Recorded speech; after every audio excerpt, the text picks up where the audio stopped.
আমার সেই গল্পটা এখনো শেষ হয়নি।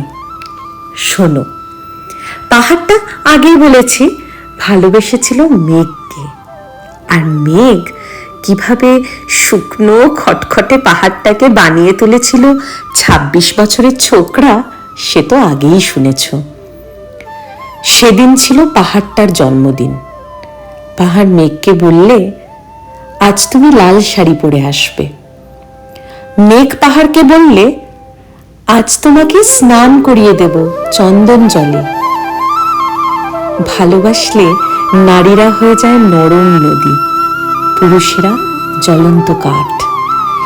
সেইভাবে মেঘ ছিল পাহাড়ের আলিঙ্গনের আগুনে, পাহাড় ছিল মেঘের ঢেউ জলে।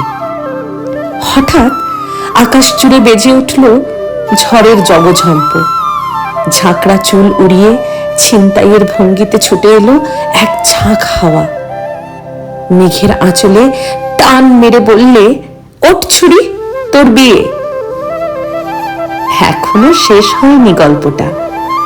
বজ্রের সঙ্গে মেঘের বিয়েটা হয়ে গেল ঠিকই, কিন্তু পাহাড়কে সে কোনোদিন ভুলতে পারল না।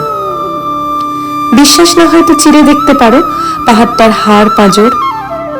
ভিতরে থই থই করছে শত ঝর্ণার জল।